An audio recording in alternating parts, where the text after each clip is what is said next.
A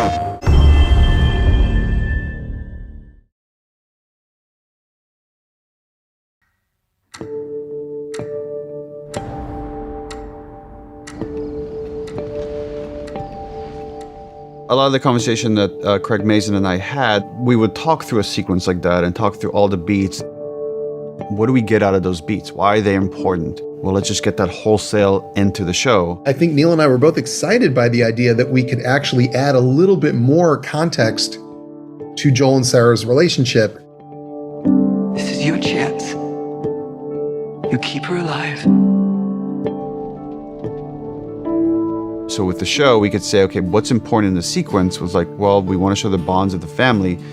Are there more ways of showing that we couldn't in the game? Because we could take more time, like, let's show them waking up, let's show them having breakfast, Sarah going to school, Sarah going to get her dad's watch fixed.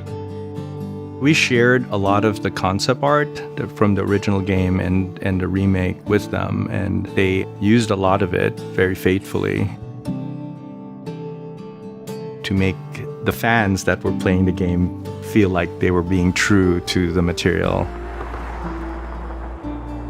If you don't think there's hope for the world, why bother going on? So the beginning of the game was one of the last things we got finalized when we were making Last of Us. For a long time, the plan was to play Joel, not to play as Sarah. And it was like you as Joel would hear a commotion over at your neighbor's house, you would walk over there, you would see they're infected, then you'd head back and grab your daughter and then run. And it felt like I've seen this. And the aha moment when we're having a brainstorm in like one of the design pods was, what if you played as Sarah? Hey. Scoot. It was very important to build the relationship of Joel and Sarah. Here. What's this? Your birthday? To show their characters and what kind of people they are and how they live and relate to each other. You kept complaining about your broken watch. You like it? And then when things change, when things go bad. Dad? Daddy? The fact that you're seeing it through like a very innocent child made everything creepier, scarier. You in here? Quiet sounds mixed with the TV was loud. There seems to be some commotion. We went to the window, the explosion shook the room. Oh, God.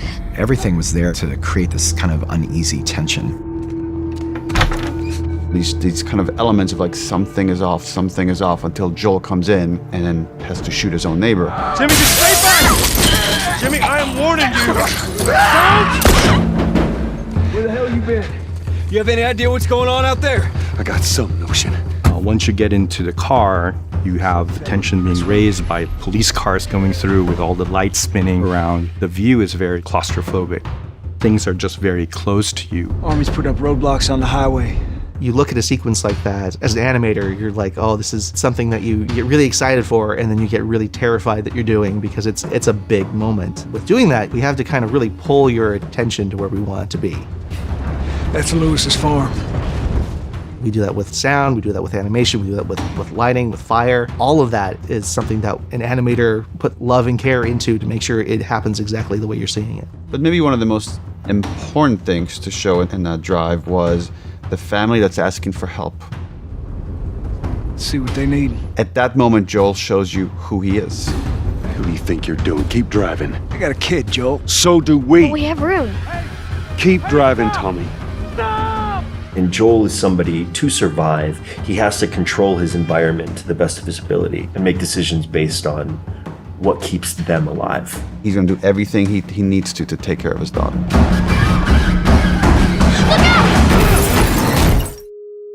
I think about the entire soundscape. Everything after the car crash switches from Sarah's perspective to Joel's perspective, because then it's a father trying to save his kid.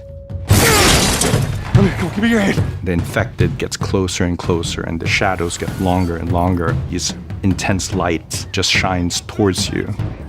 It settles into the worst thing possible when you think that you're almost at the finish line, and then Sarah dies. One of the things that I did to keep myself emotionally, and it still gets me emotionally available for that, is I actually, when we temped the sound of Sarah, it was my child. We knew what was going to happen, and so we kind of played into that as it made it worse and worse and worse until it was almost a save, and then it's not. It's okay, baby. We're safe. Got a couple of civilians in the outer perimeter. Please advise. Daddy, what about Uncle Tommy?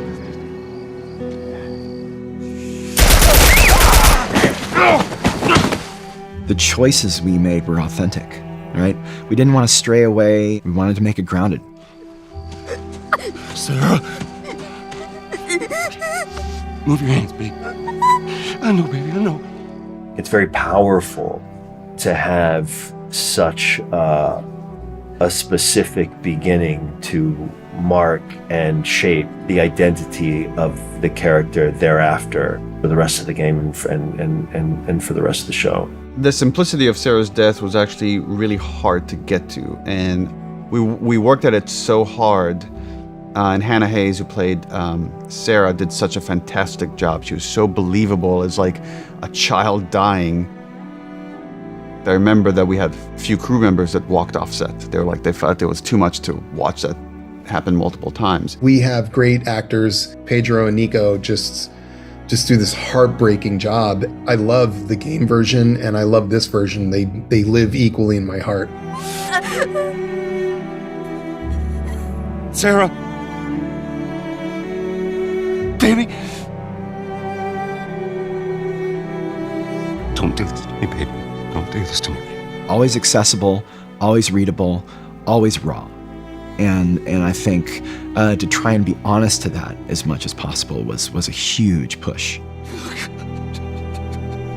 Please don't. Please.